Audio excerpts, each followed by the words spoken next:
News. This is Today, live from Minneapolis, with Bryant Gumbel and Jane Pauley. Now, here's Jane back. Thank you, Willard. Minneapolis and St. Paul aren't the only two cities in this area in fierce competition with each other. Today, correspondent Mike Leonard has found another example. Glenwood, Minnesota, and Madison, Minnesota are just like hundreds of other small Scandinavian-influenced towns in this state. Oh, yeah? Except that there seems to be something fishy going on. Sure. Something slightly off-center, something slightly out of character. Remember, Norwegians are supposed to be quiet folk. Certainly not the kind of people who brag. No. Certainly not the kind of people who mutter Ufta. lightly. Ufta? Ufta. Ufta. Ufta. When something goes wrong, it's ufta. And something certainly has gone wrong here. Something that has caused this clean-living, peaceful, family-oriented populace to get all steamed up. That something is...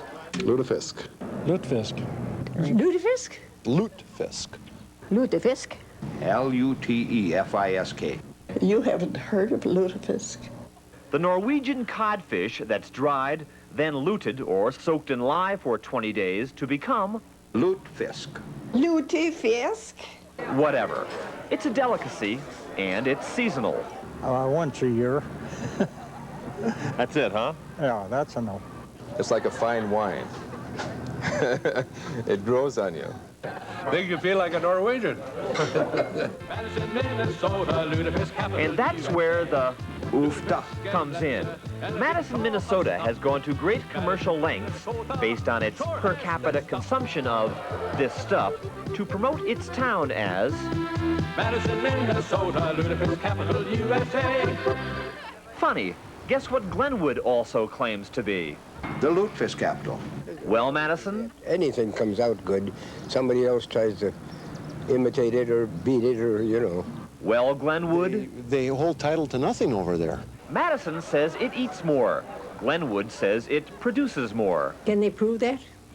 Yeah. Just stick your nose in that building and take a whiff. Ferocious. Wear same pair of socks for a month, and that's what lutefisk smells like. And that's coming from the people who proudly make the stuff. Their motto, If it don't stink, it ain't so.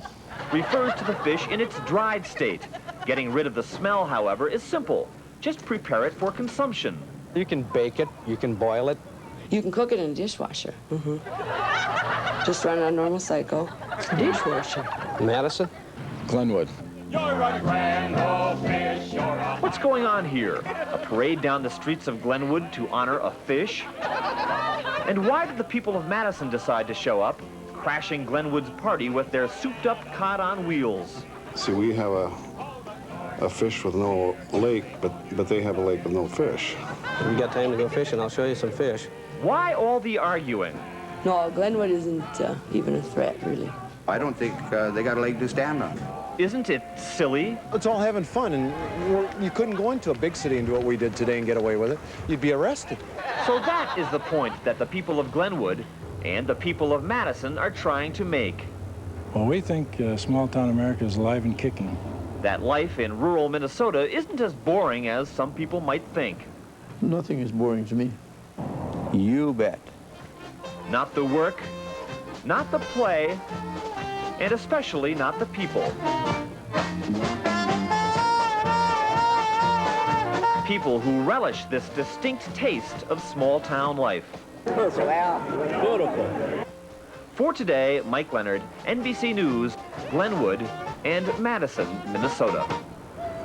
If you thought you were going to see Mike Leonard lifting some of that to his lips, let it be known that Mike Leonard is the kind of person who thinks that an English muffin is ethnic food.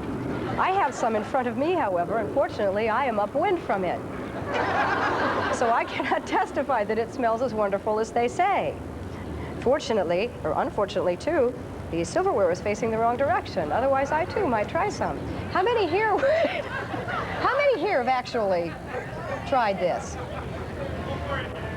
A few brave, hardy souls, but a real minority. You know what I would like to do? I would like to challenge the people of Sydney, Australia, and their witchetty grubs to try some of your lutefisk.